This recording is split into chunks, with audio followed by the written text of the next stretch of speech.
కనిపించాడు దేవుడు తనలా ఉండాలని.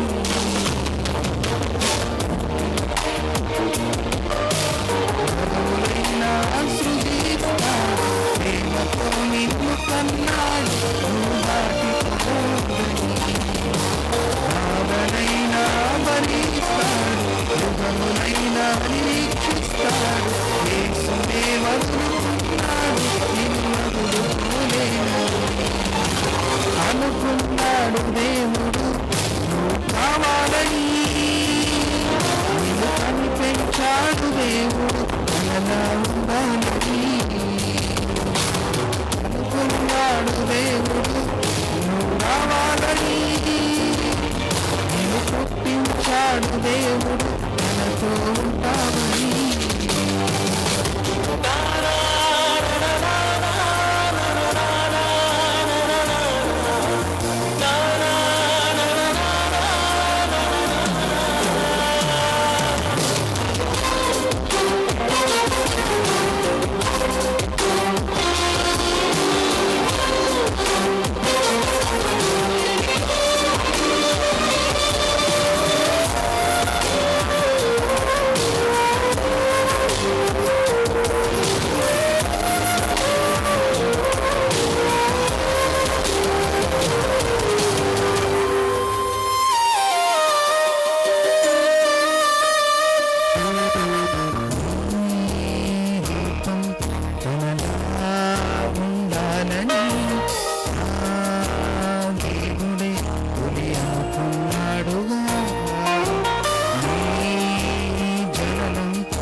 చేశాడు ఈ లోకమే నీ కోసం, ఆ దేవుడు వేచాడు నీ రాకకై.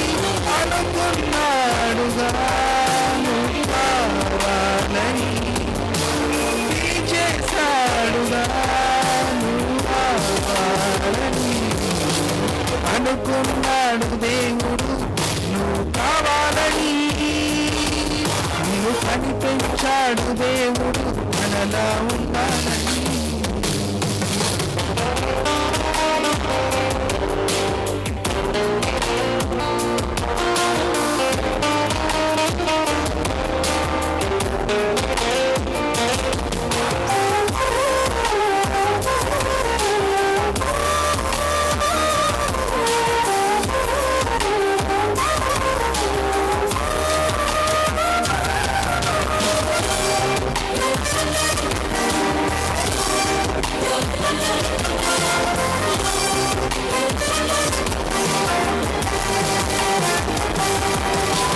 నిర్మించుకున్నాడు తన రూపంలోని, కాపాడుకున్నాడు తల్లి గర్భం నుండే. అవయవాలన్నిటినీ అతికిస్తున్నాడుగా, రూపమైతే దిద్దలేవని తను మాత్రమే చేశాడుగా. తన రూపమే నీకిచ్చాడని, తన ఆపై నీకిచ్చాడని, తన పిల్లలే తనకు కావాలని, మరణంతో తిరిగి రావాలని. అనుకున్నాడు దేవుడు నువ్వు కావాలని, నువ్వు కనిపించాడు దేవుడు తనలా ఉండాలని.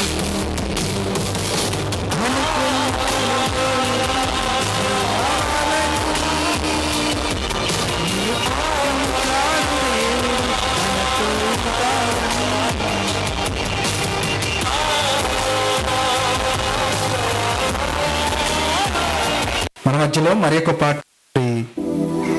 దైవ సేవకులు మరి సంజయరావు గారు పాట పాడి వినిపిస్తారు.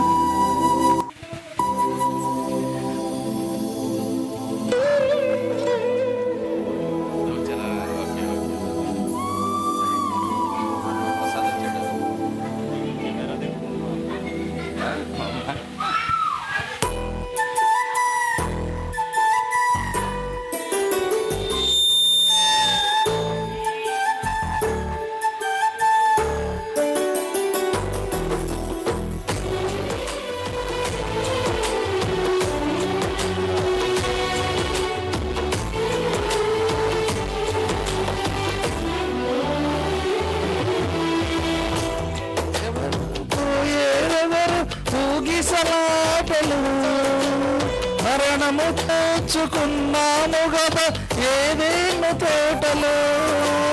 ఉండేదెవరు పోయేదెవరు ఊగిసలాటలో. మరణము తెచ్చుకున్నాము గదా ఏదేను తోటలో. చింది ప్రభు యేసుని రూపంలో అవకాశం మనకొచ్చింది పరలోకము చేరుటకు. చివరి దినమైతే అయిపోని ప్రయాణం అదే బ్రతుకైతే రక్షణ పొందిన వ్యర్థం. ఎవరో పోయేదెవరు ఊగిసలాటలో. మరణం తెచ్చుకున్నాము గదా ఏదేను.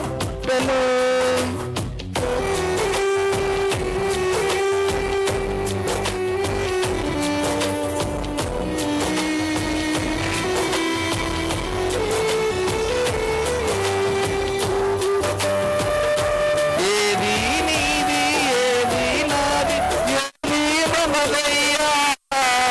ఉన్నవి అన్ని పోనని చెప్పయ్యా. ఏది నీది ఏది నాది ఏది మనదయ్యా. ఉన్నవి అన్ని పోనని చెప్పెను యేసయ్యా.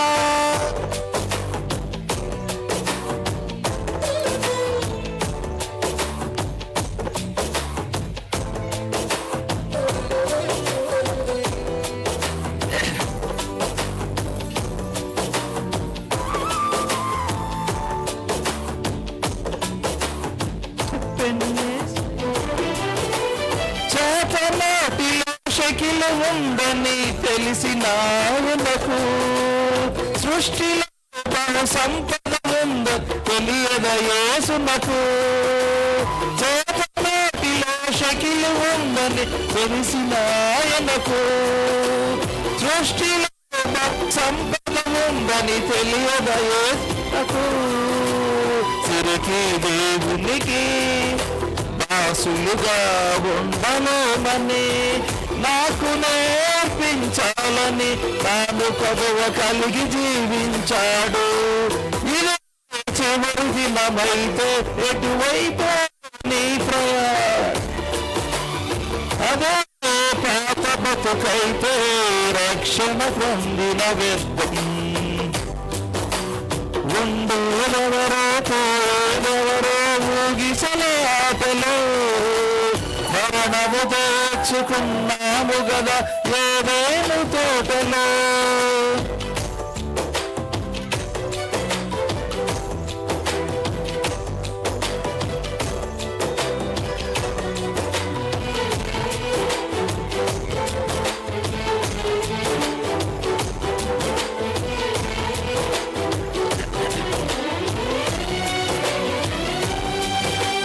తల్లిని విడిచిన జీవరాశులు తిరిగి రయ్యా.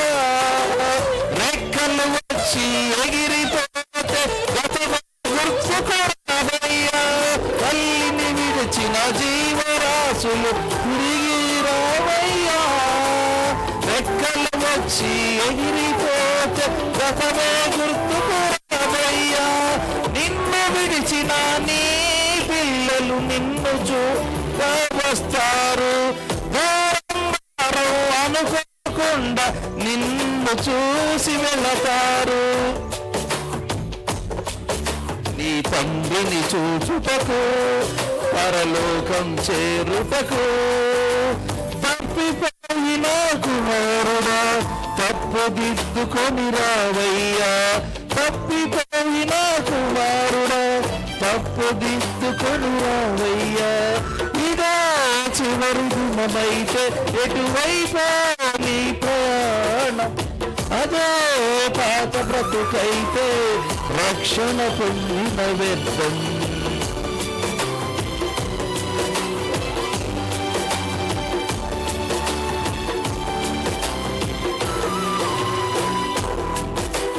క్రీస్తు వచ్చే వేళ అయినది సిద్ధపడవయ్యా.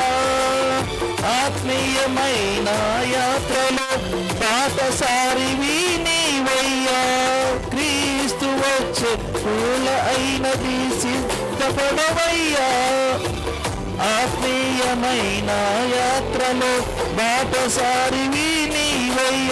నీ దుఃఖ దినములను ఆనందముగా మార్చే దేవునితో, రాత్రిలోని లోకములో నిత్యము యేసుని వెలుగులలో సంచరించుటకు నీవు సంతోషించుటకు, నూతనముగా జన్మించి నీతి వస్త్రము ధరించుము. నూతనముగా జన్మించి నీతి వస్త్రము ధరించుము. ఇదే చివరి దినమైతే ఎటువైపు నీ ప్రాణం, అదే పాత బ్రతుకైతే రక్షణ పొందిన వ్యర్థం. ఉండేదెవరు పోయేదెవరు ఊగిసలాటలో, మరణము తెచ్చుకున్నాము గదా ఏదేను తోటలో. పాట పాడి వినిపించినటువంటి మరి దైవ సేవకులు మరి సంజీవరావు గారికి మరి సభ తరపున వందనములు తెలియజేస్తున్నాను. అదేవిధంగా మన మధ్యలో మరొక పాట పాడి వినిపించవలసిందిగా మరి సహోదరి వాసవి అక్క గారు అలాగే మరి షెళ్ళతమ్మ గారు వచ్చి పాట పాడి వినిపించాల్సిందిగా ఈ సమయాన్ని వారికి ఇస్తున్నాను.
పాడి వినిపించినట్టు శీలతమ్మ గారికి అలాగే వాసవేక్క గారికి సభ తరపున వందనాలు తెలియజేస్తున్నాను.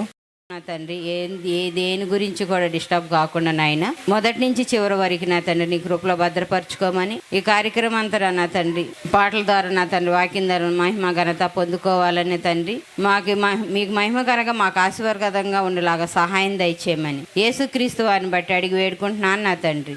ఆమె ప్రార్థించినటువంటి మరి రాజలక్ష్మి అమ్మగారికి సభ తరపున వందనాలు తెలియజేస్తున్నాను. అదేవిధంగా మన మధ్యలో మరి ఏఐటిసిసి స్టేట్ ప్రెసిడెంట్ అయినటువంటి మరి తిరుమల దేవి అమ్మగారు మన మధ్యలో ఉన్నారు. స్టేజ్ మీదకి మనం ఆహ్వానించుకుందాం. దయచేసి స్టేజ్ మీదకి వచ్చి మరి స్టేజ్ని అలంకరించవలసిందిగా కోరుచున్నాను. అలాగే మరి స్పెషల్ సాంగ్ అండి, మన మధ్యలో మరి చిన్నారులు ఇద్దరు ఉన్నారు. స్పెషల్ సాంగ్ పాడి వినిపిస్తారు. మరి దయచేసి మనం ఆలకిద్దాం. ఏం పట్టుకుంటారు? ఏం ట్రాక్ పట్టమంటారు? నీ ఊపిరి అంట.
వండర్ కిడ్స్కి మరొకసారి చప్పట్లతో మరి అభినందించవలసిందిగా కోరుచున్నాను. మనం పెద్దవాళ్ళం ట్రాక్ మీద పాట పాడడానికి ఇబ్బంది పడతాం, కానీ ఎలాంటి మరి ట్రాక్ మిస్ అవ్వకుండా చక్కగా పాట పాడి వినిపించారు. గాడ్ బ్లెస్ యూ నాన్న, God bless you both of you. Okay, మన మధ్యలో మరి దైవ సేవకులు ఉన్నారు, వారిని స్టేజ్ మీదకి ఆహ్వానించుకుందాం. జ్యోతిబాబు గారు మరి స్టేజ్ మీదకి రావాల్సిందిగా కోరుచున్నాను. రండి సార్, రండి.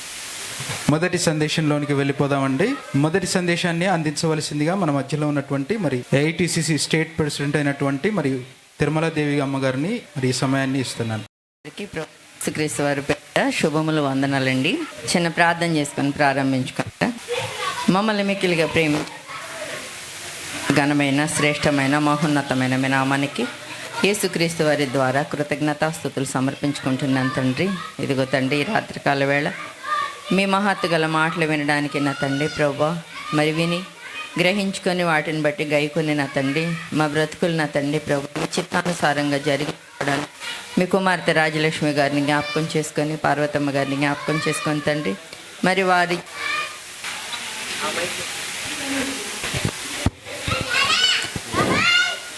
మా జీవితాలలో నా తండ్రి మీరు ఇప్పటి వరకు చేసిన మేలులన్నింటికీ నా తండ్రి కృతజ్ఞతాస్తుతులు సమర్పించుకోవడానికి నా తండ్రి ఈ కోడిక నా తండ్రి మీ కృపలో జ్ఞాపకం చేసుకునే నా తండ్రి కార్యక్రమాన్ని విజయవంతం చేయవలసిందిగా అర్థిస్తూ మా కొరకు రానయ్యున్న యేసుక్రీస్తు వారి పేర ఈ ప్రార్థన మేము సమర్పించి వేడుకుంటున్నాను తండ్రి. ఆమేన్.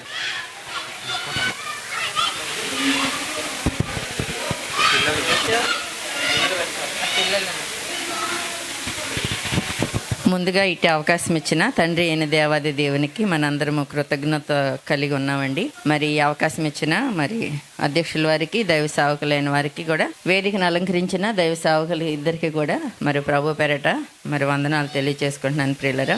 మరి నిజంగా అండి, తండ్రి అయిన దేవుడు మానవులందరికీ మరి ఎంత గొప్ప ఆధిక్యతని మరి మనందరికీ ఇచ్చారో మనందరికీ తెలుసండి. మీరు అందరూ క్రైస్తవులే కాబట్టి, మరి అన్యులైన వాళ్ళు నాకు ఎవరో కనిపించట్లేదండి, మరి అందరు క్రైస్తవులే కాబట్టి, మరి మానవ జీవితంలోని మరి ఒక మనిషికి, ఒక మానవుడికి కానీ, ఒక స్త్రీకి కానివ్వండి, ఒక పురుషుడికి కానివ్వండి 500 అవయవాలతోటి ఈ దేహ నిర్మాణం జరిగిందనేది ఈ రోజున శాస్త్రం కానివ్వండి, డాక్టర్లు కానివ్వండి ప్రతి విషయాన్ని విశ్లేషించి చెప్పడం జరుగుతుందండి. అవునంటారా కాదంటారా? ఒకప్పుడు మల్టీ స్పెషలిస్టులు ఉండేవాళ్ళు. హాస్పిటల్కి వెళ్తే మనం ఏ రోగం వచ్చినా, ఏ జబ్బు వచ్చినా, అది ఎంత పెద్ద జబ్బు అయినప్పటికీ కూడా ఒకే డాక్టరు ట్రీట్మెంట్ ఇస్తూ ఉండేవాళ్ళు. కానీ ఇప్పుడు చూడండి, పంటికి ప్రాబ్లం వచ్చిందంటే పంటి డాక్టర్ సపరేట్, హార్ట్కి అయితే హార్ట్ డాక్టర్ సపరేట్, కిడ్నీలకి సపరేట్, లంగ్స్కి, అలాగే వేళ్ళకి ఇబ్బంది అయిందా, మోకాళ్ళకి ఇబ్బంది అవుతుందా, ఎక్కడ ఏ ప్రాంతంలో ఏ అవయవంలో ఏ ప్రాబ్లం వచ్చినప్పటికీ కూడా ఒక్కొక్క డాక్టరు మనకి మరి ట్రీట్మెంట్ చేస్తాం జరుగుతుందండి. మరి వారు చెప్తున్న మాటలు ఏంటని అన్నప్పుడు మరి అద్భుతమైందండి ఈ దేహము అని అంటున్నారు. అవునంటారా కాదంటారా? ఇప్పుడు శాస్త్రం ఒప్పుకుంటుందనండి, ఇప్పుడు ఒప్పుకుంటుందండి. కానీ తండ్రి అయిన దేవుడు ఏనాడో చెప్పాడు మనకి, మట్టి నుంచి ఎలా చేశాడంటే మానవ దేహాన్ని నేల మట్టి నుంచి నరుని నిర్మాణము. ఇప్పుడు చూడండి, అటు పక్కన రేకులు ఉంది, దాన్ని ఎవరు నిర్మాణం అనరు. కానీ ఇక్కడ 4 అంతస్తుల బిల్డింగ్ ఉంది, దీన్ని ఏమంటారు? నిర్మాణం అని అంటారు. మరి ఒక రేకుల ఇంటిని నిర్మాణం అననప్పుడు, ఒక 4 అంతస్తుల బిల్డింగ్ని నిర్మాణం అని అంటున్నప్పుడు, మానవ దేహాన్ని మట్టితో నుంచి చేశాడు అని అంటే, మరి ఈ మానవ దేహాన్ని నిర్మాణంతో పోల్చాడు దేవుడు అని అంటే ఎంత గొప్పది ఆలోచించండి ఈ రాత్రి. అవునంటారా కాదంటారా? కానీ ఈ దేహాన్ని దేవుడు ఎందుకు ఇచ్చాడు, మనం ఎందుకు పుట్టుతున్నాము, ఎందుకు బ్రతుకుతున్నాము అనేది అర్థం తెలియకుండా మరి వ్యర్థం చేసుకుంటున్న వాళ్ళు లోకంలో ఎక్కువ మంది ఉన్నారండి. 850 కోట్ల మంది ప్రజలలోని మరి ఇప్పుడు ప్రజెంట్ ఒక 400 కోట్ల మంది క్రైస్తవులుగా మనం చెప్పుకుంటున్నప్పటికీ కూడా మరి దేవుని అనుసరించి బ్రతుకుతున్న వాళ్ళు ఎంతమంది ఉన్నారనేది వాళ్ళకే తెలియాలండి. మనం పైకి అందరం భక్తిగానే ఉంటాం, కానీ తండ్రి అయిన దేవుడు అంటున్న మాటని ఈ సందర్భంలో మనం చూడగలిగితే ప్రియులరా, ఇర్మియా గ్రంథము 2వ అధ్యాయము 32వ వచనం అండి. ఇర్మియా గ్రంథము 2వ అధ్యాయము 32వ వచనాన్ని మనం చూడగలిగితే, కన్యక తన ఆభరణములను మరుచున, పెండ్లి కుమారి తన వడ్డాణమును మరుచున, నా ప్రజలు లెక్కలేనన్ని దినములు నన్ను మరిచి ఉన్నారు. చూసారా అండి ఏమంటున్నాడు తండ్రి అనే దేవుడు? కన్యక. ఇప్పుడు ఇక్కడ కూర్చున్న వాళ్ళలో ఎక్కువ యూతే ఎక్కువ ఉన్నారండి. మరి మీరు ఆలోచించుకోండి, మీ ఆభరణాలు అని అంటే మీ దేహానికి ధరించుకునే ఏ ఆభరణాన్నైనా సరే మీరు మర్చిపోతారా అండి? కలర్ఫుల్ ఏ రోజున ఏ అకేషన్స్కి కానివ్వండి, ఏ ఫెస్టివల్కి కానివ్వండి, పండగకి కానివ్వండి, మీరు ఏ వస్త్రం ధరించుకోవాలనుకుంటారు, ఏ కలర్ ధరించుకోవాలనుకుంటారు, మరి ఫంక్షన్కి వెళ్తే ఒకలాగా రెడీ అవుతారు, చావుకి వెళ్తే ఒకలాగా రెడీ అవుతారు, అవునంటారా కాదంటారా? ఆ సందర్భాలను బట్టి మీరు వేసుకోవాల్సిన దుస్తుల దగ్గర నుంచి వేసుకోవాలనుకున్న చెప్పుల దగ్గర నుంచి, మీరు ధరించాలనుకున్న నగల దగ్గర నుంచి మరి మీ ఇష్టాన్నే నెరవేర్చుకుంటారు, అవునంటారా కాదంటారు? తల్లి చెప్పిన వినరు. మా మనవరాలండి ఇప్పుడు పాట పాడింది, మా మనవడు మా మనవరాలు వాళ్ళిద్దరూ. ఆ పాప అమ్మమ్మ వేసుకున్నట్టుగా నేను చున్నీ వేసుకుంటానని తీసుకొచ్చిందండి. ఇప్పుడు రోజు వేసుకుంది. నైట్ పూట ఎప్పుడు ప్రార్థన చేసేప్పుడు కొంచెంసేపు ముసుకేసుకుంటుంది, కానీ అమ్మమ్మ వేసుకుంది కదా నేను వేసుకుంటానని తీసుకొని వచ్చింది. అంటే ఎవరి ఇష్టము వాళ్ళది. అంత చిన్నపిల్ల, 4 సంవత్సరాలండి దానికి. అంటే చిన్నవాళ్ళ దగ్గర నుంచి పెద్దవాళ్ళ వరకు వాళ్ళు ధరించుకోవాల్సింది ఏదో వాళ్ళ ఇష్టాన్ని బట్టే నెరవేర్చుకుంటున్నారు కదండి. మరి ఇక్కడ తండ్రి అయిన దేవుడు ఏమంటున్నాడు? నా ప్రజలు నన్ను లెక్కలేనన్ని దినములు మరిచిపోయారంటండి. మరి ఇంత మెగా నిర్మాణం చేసిన దేవుడు ఇన్ని అవయవాలతోటి మరి సంధించి మనకి ఆయుష్నిచ్చి ఆరోగ్యాన్ని ఇచ్చి, మనం పుట్టక ముందే మరి ఆకాశాన్ని మరి సమస్తాన్ని ఇచ్చి ఒక కాయ మనం కోరుకోలేదండి, అవునంటారా కాదంటారా? ఒక బొప్పాసకాయలు కానివ్వండి, జామకాయలు కానివ్వండి, తమలపాకులు కానివ్వండి, ఏటికి సంబంధించింది వాటిల్లోనే ఉన్న మరి ఔషధాలు. ఇప్పుడు జామ పండు చూడండి, ఎంత పేదవాడైనా సరే జామ పళ్ళు తినడానికి అందరికీ దేవుడు ప్రతి ఇంట్లోనూ పెట్టుకొని బ్రతికి అంత ఈజీగా ఇచ్చాడు. ఒక యాపిల్తో సమానం అంటున్నారండి ఈ రోజున. ఒకప్పుడు తెలియదు, ఇప్పుడు అంతా డెవలప్ అయింది కదండి, అప్డేట్ అయిపోయారు. అంటే ప్రియులారా, మరి ఇన్ని చేసిన దేవుడు మనం పుట్టక ముందే మనం అడగకోకుండా ఇన్ని చేసి ఇచ్చిన దేవుడిని మరిచిపోవడం అనేది మరి మానవ జీవితాలకి మరి మంచిదంటారా? ఆలోచించండి, మంచిది కాదండి. కానీ మర్చిపోకుండా మనం ఏం చేయాలనంటే ఆయన్ని గుర్తు చేసుకోవాలి. అమ్మమ్మలుగా మేము ఉన్నాము అని అంటే రాబో భావి తరాలకి పిల్లలని బాటలు చూపించేవారిగా ఉండడానికి ఆయుష్నిచ్చాడండి. లేకపోతే ఈ వయసులో ఏం చేయడానికి చెప్పండి? ఏమైనా ఉద్యోగాలు చేసి ఏమన్నా 10,000 సంపాదించగలమా? ఇంక ఇంట్లో ఎక్కడికైనా వెళ్ళి ఏమైనా వర్క్ చేయగలమంటే ఏం చేయలేమండి. రోగగ్రస్తులం అయిపోతున్నాం. ఎందుకని అన్నప్పుడు మానవ దేహంలోని దేవుడిచ్చిన ఆయుష్కాలం 70-80 సంవత్సరాలు. అధిక బలం ఉంటే ఆ ఆయుష్ కూడా దుఃఖము ఆయాసకరమే అని అన్నాడు.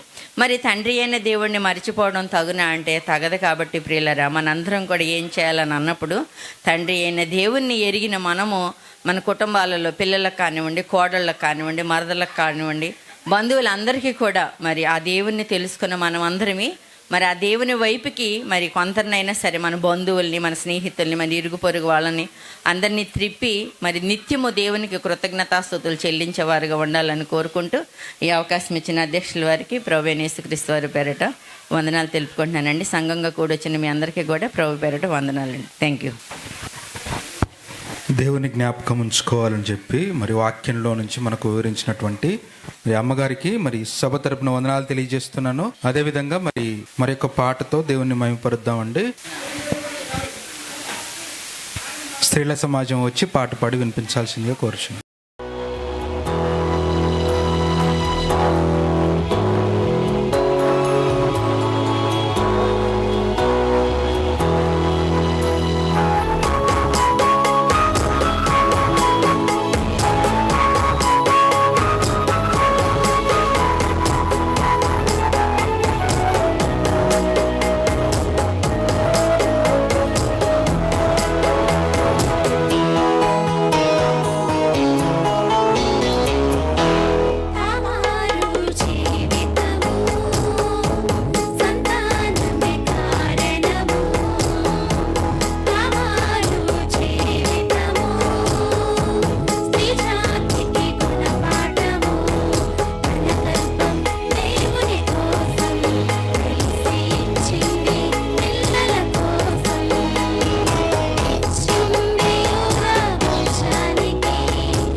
ప్రకటన గ్రంథము 22వ అధ్యాయము 17వ వచనము మరి దైవ సేవకులు మరి జ్యోతిబాబు గారు చదివి వినిపిస్తారు. ముందుగా మొదటి వాక్య పట్టణము హెచ్కేలు గ్రంథము 47వ అధ్యాయము 12వ వచనము సహోదరి గాయత్రి గారు చదివి వినిపిస్తారు. అందరికీ వందనాలండి. వాక్యపట్నం చేసుకుందాము.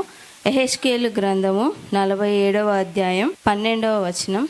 ఎహెచ్కేలు గ్రంథము 47వ అధ్యాయము 12వ వచనం. నదీ తీరమున ఇరుప్రక్కల ఆహారమిచ్చు సకల జాతి వృక్షములు పెరుగును, వాటి ఆకులు వాడిపోవును, వాటి కాయలు ఎప్పటికీ రాలవు. ఈ నది నీరు పరిశుద్ధ స్థలములో నుండి పారుచున్నది గనుక ఆ చెట్లు నెల నెలకు కాయలు కాయును, వాటి పండ్లు ఆహారమునకును వాటి ఆకులు ఔషధమునకును వినియోగించును. ఈ అవకాశం ఇచ్చిన అధ్యక్షుల వారికి వందనాలు. మొదటి వాక్య పట్టణాన్ని చదివి వినిపించినటువంటి సహోదరి గాయత్రి గారికి సభ తరపున వందనాలు తెలియజేస్తున్నాను. అదేవిధంగా రెండవ వాక్య పట్టణము ప్రకటన గ్రంథము 22వ అధ్యాయం 17వ వచనం మన మధ్యలో ఉన్నటువంటి జ్యోతిబాబు గారు చదివి వినిపిస్తారు. అందరికీ వందనాలు. ప్రకటన గ్రంథం 22:17 వచనాన్ని చదువుకుందాం. బైబిల్ గ్రంథంలో ఆఖరి పేపర్లో ఉంటది, అందరూ తీసుకోండి. ఆత్మయు పెళ్లి కుమార్తెయు రమ్ము అని చెప్పుచున్నారు, వినువాడును రమ్ము అని చెప్పవలెను. దప్పుగునిన వానిని రానిమ్ము, ఇచ్చేయించు వానిని జీవజలములను ఉచితముగా పుచ్చుకుననిమ్ము. దేవుడి వాక్య గ్రంథమును దీవించి ఆశీర్వదించునుగాక. రెండవ వాక్య పట్టణాన్ని చదివి వినిపించినటువంటి మరి జ్యోతిబాబు గారికి సభ తరపున వందనాలు తెలియజేస్తున్నాను. మరి ముఖ్యమైన సమయంలోకి వచ్చామండి. మరి ఒకసారి అనౌన్స్ చేస్తున్నాను, మీ సెల్ ఫోన్స్ ఒకసారి చెక్ చేసుకోండి. సైలెంట్ మోడ్లో కానీ ఫ్లైట్ మోడ్లో కానీ పెట్టుకోవాల్సిందిగా కోరుచున్నాను. మరి ఈ విలువైన సమయాన్ని వాక్యాన్ని ఉపదేశించవలసిందిగా మరి సహోదరులు వెంకట్ గారికి ఈ సమయాన్ని అప్పగిస్తున్నాను. మీ దివ్యమైన గ్రంథం నుంచి మేము కొన్ని మాటలు నేర్చుకోవడానికి ఇలా కృతజ్ఞత కూడికగా కూడుకున్నాం తండ్రి. మేమేమైతే నేర్చుకోబోతున్నామో, ఏ మాటలైతే మరి వినబోతున్నామో ఆ మాటలు మా హృదయమును తేలికపరచుటకు, అలాగే వాటి యొక్క భావాన్ని అర్థం చేసుకొనగలుగుటకు శక్తిని, బలాన్ని దయచేసి సమయోచిత జ్ఞానంతో మేము అర్థం చేసుకుని ఆ మాటలు హృదయంలో భద్రపరుచుకుని వాటి ప్రకారం ఈ భూమి మీద జీవించడానికి సహాయం చేయండి తండ్రి. అలాగే ఇక్కడున్న మీ పిల్లలందరూ వాక్య ప్రకారము మాత్రమే వినగలుగుటకు, నడవగలుగుటకు సహాయం చేస్తారని కోరుకుంటూ యేసుక్రీస్తు వారి పరిశుద్ధ నామంలో ఈ ప్రార్థన అడిగి వేడుకుంటున్నాను తండ్రి, ఆమేన్. ప్రియమైన దేవుని పిల్లరా, మరి ఈరోజు రాజ్యలక్ష్మి అక్కయ్య గారు వారి కుటుంబంలో చేసిన మేలు నిమిత్తం మరి కృతజ్ఞత కూడికగా ఈ సభ ఏర్పాటు చేయడం జరిగింది. అయితే వారి కుటుంబాన్ని ఆలోచించగలిగితే, వారి కుటుంబంలో పొందిన మేలుల గురించి కృతజ్ఞత చెప్పుకోవడం అనేది చాలా అరుదుగా కనిపిస్తుందండి చాలా మందికి. ఎందుకంటే యేసుక్రీస్తు వారు ఎన్నో మేలులు చేసినప్పుడు వారికి కృతజ్ఞత తెలుపుకోవడానికి 10 మంది వస్తే ఒకళ్ళే వచ్చేవారు రిటర్న్. 10 మందికి ఆయన స్వస్థత చేశాడు అనుకోండి, అయినా మళ్ళీ వారు ఎవరు వచ్చేవారు కాదు, వారు వచ్చేవారు కాదు, వారికి సంబంధించిన వాళ్ళు వచ్చేవారు కాదు, వాళ్ళ కుటుంబీకులు కానీ ఎవరు వచ్చేవారు కాదు. సమరయులకి యూదులకి సాంగత్యం లేదు. సమరయులు వచ్చి కృతజ్ఞతలు చెప్పుకున్నట్టుగా ఒక సందర్భం చూస్తాం. అయితే మరి ఈ కుటుంబం గురించి మనం ఆలోచించి, మరి మీరు వచ్చారు కదా, ఈరోజు రేపు వస్తారు కదా, ఇంకా దేవునిలో అభివృద్ధి చెందాలని మీ ప్రార్థనలోనూ అలాగే మీ అనుదిన దేవునికి విన్నపించే విన్నపంలోనూ తెలియజేయవలసిందిగా కోరుకుంటూ వాక్యంలోకి వెళ్తున్నాయంటే, యోహాను సువార్త 7వ అధ్యాయము 38వ వచనం. యోహాను సువార్త అందరూ బైబిల్ తీయాలంటే అందరూ బైబిల్ తీయాలి.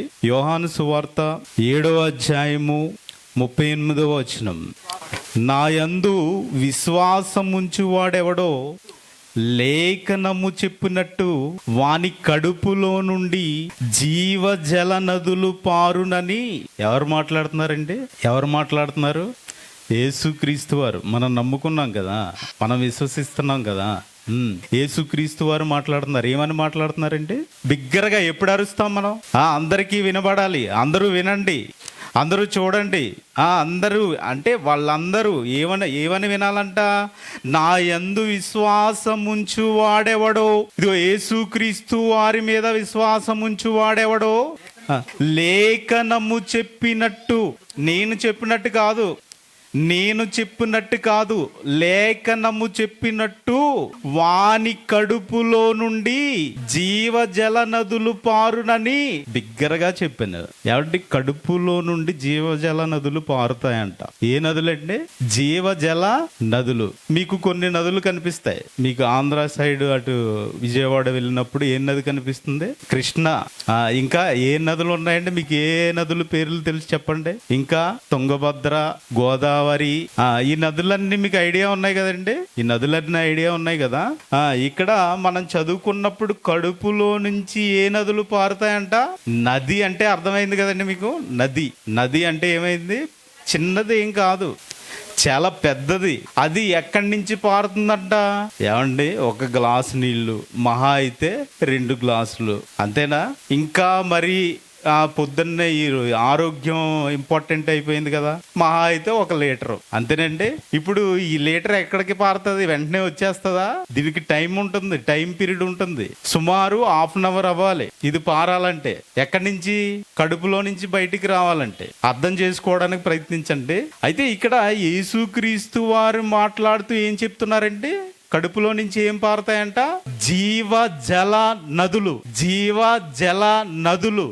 నది కాదు, జీవజలాలు కాదు, జీవజలము కాదు. చాలా జాగ్రత్తగా వినండి. జీవజలము కాదు, ఒక 1 లీటర్ బాటిల్ నీరు కాదు, జీవజల నదులు పారుతాయంట. ఎలా పారుతాయండి? ఎక్కడ పారుతాయి?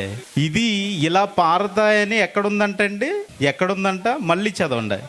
లేఖనము చెప్పినట్టు, లేఖనము చెప్పినట్టు వాని కడుపులో నుండి పారుతాయంట. అంటే లేఖనం ముందరే చెప్పిందా? లేఖనము ఆల్రెడీ వివరించిందా? లేఖనములో ఉందా అని మనం ఆలోచించగలిగితే ముందుకు వెళ్ళే ప్రయత్నం చేద్దామండి. లేఖనం ఎక్కడ చెప్పింది?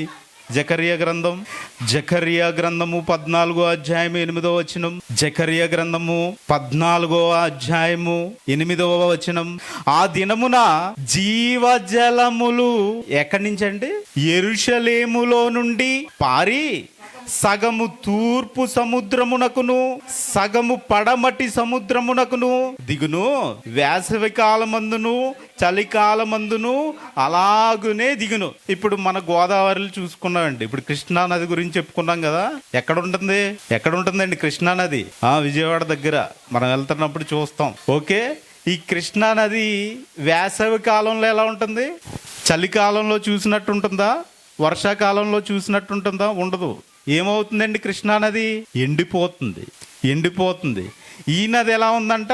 యెరూషలేములో నుంచి వస్తుందంట. నది ఎలా ఉందంటే చూడండి, వేసవి కాలమందును చలికాలమందును. 2, వేసవి కాలం అని లేదు, చలికాలం అని లేదు, 2 ఎలా అయితే ఇదిగో చలికాలంలో ఎలా ఉందో వేసవి కాలంలో కూడా అలాగే వెళ్తుందంట నది. ఇది ఎక్కడి నుంచి వస్తుందంట? యెరూషలేములో నుంచి వస్తుందంట. ఇదంతా మీకు తెలిసింది. యెరూషలేము అనగానే ఏముందండి అక్కడ? దేవుని మందిరం. ఏముందంటే యెరూషలేములో? దేవుని మందిరం. ఇదే ప్రవచనాన్ని మళ్ళీ యెహెజ్కేలు గారు మాట్లాడుతూ 47వ అధ్యాయము 1 నుంచి మనం చూడగలిగితే, 47వ అధ్యాయము 1 నుంచి మనం చూడగలిగితే, అతడు మందిరపు గుమ్మమునకు నన్ను తోడుకుని వచ్చెను. మందిరము తూర్పు ముఖముగా. మందిరం అంటే ఏంటండి? మందిరం అంటే ఏంటి? యెరూషలేము. యెరూషలేము మందిరం. పైన చదువుకున్నాం కదా, పైన జకర్యాలో చదువుకున్నాం కదండి. యెరూషలేములో నుండి పారి సగము తూర్పు సముద్రమునకును అని చదువుకున్నాం కదా. యెరూషలేములో ఏముంది? మందిరం ఉంది. మందిరం చదవండి. ఆ మందిరపు గుమ్మమునకు నన్ను తోడుకుని వచ్చెను. మందిరము తూర్పు ముఖముగా ఉండెను. నేను చూడగా మందిరపు గడప క్రింద నుండి నీళ్లు ఉబికి ఎక్కడి నుంచి పారుతున్నాయంటే, గడప క్రింద నుంచి తూర్పుగా పారుతున్నాయంట. ఎక్కడి నుంచి వస్తున్నాయండి నీళ్లు? మందిరపు గడప కింద నుంచి నీళ్లు వస్తున్నాయి. మందిరపు గడప కింద నుంచి నీళ్ళు వస్తున్నాయి. ఏమవుతున్నాయంట? ఉబుకుతున్నాయంట. ఏంటి ఉబుకడం అంటే? ఏంటి? ఓట అంటే ఇప్పుడు మీరు ఏదైనా బావి తవ్వారనుకోండి, నీళ్ళు ఎప్పుడు వస్తూనే ఉంటాయి, అవునా కదా? ఊట ఉబుగుతున్నాయంట, నీళ్లు ఉబుగుతున్నాయంట. తూర్పుగా పారుచుండెను, ఆ నీళ్లు బలిపీఠమునకు దక్షిణముగా మందిరపు కుడి ప్రక్కన క్రింద నుండి పారుచుండెను. ఇలా చెప్తున్నారండి. దేని గురించి చెప్తున్నారు? ఇవన్నీ నీళ్ల గురించి చెప్తున్నారు, జీవజలాల గురించి మాట్లాడుతున్నారు. యేసుక్రీస్తు వారి మాటల్లోకి వెళ్ళి మనం చూస్తే ఏం చెప్పారు అక్కడ? కడుపులో నుంచి అన్నారు, కడుపులో నుంచి అన్నారు. ఇప్పుడు కడుపు అనగానే కడుపులో నుంచి ఏమైనా జీవజలాలు వచ్చేస్తాయా? ఇక్కడ ఏమని చూస్తున్నాం? మందిరపులో నుంచి వస్తున్నాయని చదువుకుంటున్నాం. ఇక్కడ మందిరములో నుంచి వస్తున్నట్టు చదువుకుంటున్నాం. ఇక్కడ చాలా జాగ్రత్తగా మీరు ఆలోచించగలిగితే, మీరు భార్యాభర్తలు కానీ, అన్నదమ్ములు కానీ, లేదా అక్కా చెల్లెళ్ళు కానీ, ఇలా రిలేషన్స్ ఉంటాయి కదండి. వీళ్ళ మధ్యలో ఏదైనా గొడవ జరిగి తర్వాత మళ్ళీ ఫ్రీగా మాట్లాడుకున్నప్పుడు ఒక మాట వదులుతారండి. ఏమని వదులుతారు? భార్యాభర్తలు అనుకో, ఈరోజు సరే పొద్దున్నుంచి చాలా కష్టపడ్డావు కదా, ఇంట్లో పని చేసావు కదా, ఈరోజు సాయంత్రం బిర్యానీకి వెళ్దాం అన్నాడు అనుకోండి భర్త. పొద్దున్నుంచి మరి దెబ్బలాడుకున్నారు కదా, కొట్టుకున్నారు కదా, తిట్టుకున్నారు కదా, ఇవన్నీ పదాలండి, ఆలోచించండి. ఇప్పుడు భార్య ఏమంటదంటే, కడుపులో నుంచే వస్తుందా ఏంటి మాట? నీ కడుపులో నుంచే వస్తుందా అంటది. అంతేనా? అర్థమైంది కదండి, ఈ పదం అర్థమైంది కదా. ఇప్పుడు యేసుక్రీస్తు వారు మాట్లాడుతున్నప్పుడు కూడా కడుపులో అనే పదం వాడారు. ఇప్పుడు కడుపులో అనే పదం వాడారు. ఇదే పదం మనం జనరల్గా వాడుతూ ఉంటాం. ఈ పదాన్ని జనరల్గా వాడుతూ ఉంటాం. ఇప్పుడు కడుపులో అంటే కడుపులో నుంచి వస్తాయనా? కడుపులో అంటే కడుపులో నుంచి జీవజలాలు పారుతాయనా? ఎక్కడి నుంచి పారుతున్నట్టు చూస్తున్నాం మనం? మందిరం అండి, మందిరంలో నుంచి పారుతున్నాయి. ఇప్పుడు ఇది మనకు అనువాయించుకుంటే మనం ఎవరమంటే, ఏముందండి, ఏదో ఒక 20 సంవత్సరాల క్రితం వాళ్ళైతే 20 సంవత్సరాల క్రితం భూమి మీదకి వచ్చాం, తల్లి గడుపులో నుంచి ఏదో పుట్టేసామండి, ఇలా అనుకుంటున్నారా?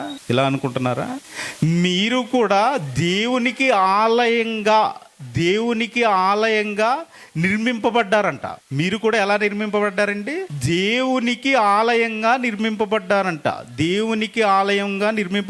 ఈ విషయాలన్నీ మీకు తెలిసినవే, మీరు చదువుకున్నవే, చదివించారు కూడా చాలాసార్లు. ఇప్పటి నుంచి కాదు, మీరు ఎప్పుడైతే బాప్తిస్మం తీసుకున్నారో అప్పటి నుంచి ఈ విషయాలన్నీ మీకు చెబుతూనే వచ్చారు. ఓకేనా? ఇప్పుడు దేవునికి మందిరంగా ఉన్న నీలో నుంచి జీవజల నదులు పారి వెళ్ళే అవకాశం ఉందని చెప్తున్నారు యేసుక్రీస్తు వారు. ఏమని? నాయందు విశ్వాసం ఉంచితే, యేసుక్రీస్తు వారి యందు విశ్వాసం ఉంచితే మీ కడుపులో నుంచి ఏం వెళ్తాయంటండి? జీవజల నదులు వెళ్ళిపోతాయంట. ఈ జీవజల నదుల గురించి మనం ఆలోచించి 12వ వచనానికి వచ్చేయండి. ఇందాక వాక్యపట్నం చేసుకున్నాం కదండి, ఎజ్కేల్ గ్రంథము 47వ అధ్యాయము చదవండి అమ్మా. నదీ తీరమున ఇరుపక్కల ఆహారమిచ్చు సకల జాతి వృక్షములు పెరుగును, వాటి ఆకులు వాడిపోవు, వాటి కాయలు ఎప్పటికీ రాలవంట. ఈ నది నీరు పరిశుద్ధ స్థలములో నుంచి పారుచున్నది గనుక ఆ చెట్లు నెల కాయలు కాస్తాయంట. ఏమంటే నెల కాయలు కాస్తాయంట. ఇటువంటి చెట్లను ఎక్కడ చూసారు మీరు? ఇటువంటి నెల కాయలు కాసే చెట్లు ఏమైనా ఉన్నాయా? చదవండి, కిందకి చదవండి. వాటి పండ్లు ఆహారమునకు, వాటి ఆకులు ఔషధమునకు వినియోగించును. ఔషధానికి ఉపయోగిస్తారంటే అండి వాటి ఆకులు. వాటి పండ్లు ఎలా ఉన్నాయంట? ఆహారానికి. వాటి ఆకులేమో ఔషధంగా తయారు చేస్తారంట.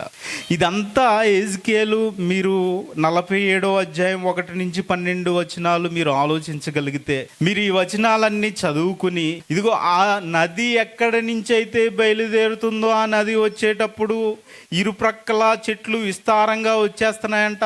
ఇదంతా మీకు అక్కడ రాసుందండి, అక్కడ రాసుంది. ఇరుపక్కల చెట్లు విస్తారంగా వచ్చేస్తున్నాయంట. నీళ్లు తూర్పుగానున్న ప్రదేశమునకు పారి అరబాలోనికి దిగి సముద్రంలో పడినంట. అప్పుడు సముద్రపు నీళ్లు మంచి నీళ్ళు అయిపోతాయంట. ఈ నీళ్ళండి ఈ నీళ్లు సముద్రంలోకి వెళితే ఆ నీళ్లు, సముద్రం నీళ్లు మంచి నీళ్ళు అయిపోతాయంట. ఏ నీళ్లు? మందిరములో నుంచి, ఇదిగో పైన చెబుతున్నారు కదా, పైన ఆ మందిరపు గుమ్మమునకు నన్ను తోడుకుని వచ్చెను, మందిరపు తూర్పు ముఖముగా ఉండెను, నేను చూడగా మందిరపు గడప క్రింద నుండి నీళ్లు ఉబికి తూర్పుగా పారుచుండెను అంటున్నారు కదా 47 వచనంలో. ఈ నీళ్ళంట సముద్రంలోకి వెళితే సముద్రం నీళ్లు మంచి నీళ్ళు అయిపోతాయంట. ఇప్పుడు మీరు బురదలో గ్లాసు ఈ డ్రైనేజ్ వాటర్ ఉంది కదండి, డ్రైనేజ్ వాటర్ తీసుకొచ్చి ఇక్కడ పెట్టి మీరు ఇది మినరల్ వాటర్, ఫిల్టరైజ్డ్ వాటర్, ఈ వాటర్ ఆ గ్లాసులో పోసారనుకో, అలాగా అవి మంచినీళ్ళు అయిపోతాయా? మంచినీళ్ళు అయిపోతాయండి. ఇక్కడ సముద్రపు నీళ్ళే మంచి నీళ్ళు అయిపోతున్నాయంట. సముద్రపు నీళ్ళే మంచి నీళ్ళు అయిపోతున్నాయంట. అంటే సముద్రం ఏమైనా చిన్నదండి? సముద్రం ఏమైనా చిన్నదా? నది కంటే పెద్దదే. ఎన్నో నదులు వచ్చి కలిస్తేనే కానీ సముద్రంలోకి వెళ్ళావు. అయితే ఈ నదిలో నీళ్ళు వచ్చినప్పుడంట, ఈ నదిలో నీళ్లు ఎప్పుడైతే సముద్రంలో కలుస్తున్నాయో సముద్రంలో నీళ్ళన్నీ మంచి నీళ్ళు అయిపోతున్నాయంట. మంచి నీళ్ళు అయిపోయే నది ప్రవహిస్తుందంటే. ఇంకా ఏం చెప్తున్నారంటే, ఆ నది తీరము ఇరుప్రక్కల ఆహారం ఇచ్చు సకల జాతి వృక్షములు పెరుగును. సకల జాతి వృక్షములు, ఒకటి కాదు, రెండు కాదు, సకల జాతి వృక్షములు పెరుగును. వాటి ఆకులు వాడిపోవంట, ఇంకా వాటి కాయలు ఎప్పటికీ రాలవంట. ఈ నది నీరు పరిశుద్ధ స్థలములో నుండి పారుచున్నది. ఎక్కడి నుంచి అంటే? ఏది పరిశుద్ధ స్థలం? ఎక్కడుంది పరిశుద్ధ స్థలం? ఏమంటే ఎక్కడుందండి? ఆలోచించాలి. ఇంకేమన్నారంటే, పారుచున్నది. ఆ చెట్లు నెల కాయలు కాయను, వాటి పండ్లు ఆహారమునకు, వాటి ఆకులు ఔషధమునకు వినియోగించుదురు. ఇదే దర్శనం మనం ప్రకటన గ్రంథం వెళ్ళేసరికి యోహాను గారికి కూడా ఇదే చూపిస్తారు. చూడండి, చాలా జాగ్రత్తగా ఆలోచించండి. ప్రకటన గ్రంథము 22వ అధ్యాయము 1-2 వచనాలు. మరియు స్ఫటికము వలె మెరైనట్టి జీవజలముల నది. చాలా జాగ్రత్తగా అండర్లైన్ చేసుకోండి. జీవజలముల నది దేవుని యొక్కయు గొర్రెపిల్ల యొక్కయు సింహాసమునొద్ద నుండి. ఎక్కడి నుంచి వచ్చేస్తుందంటే, దేవుని యొక్కయు గొర్రెపిల్ల యొక్కయు. గొర్రెపిల్ల అంటే యేసుక్రీస్తు వారు సంఖలో గొర్రెపిల్ల ఎట్టుకుని ఇలా పట్టుకుని నించుని ఫోటో ఉంటుంది, అందులో గొర్రెపిల్ల అనుకుంటున్నారా?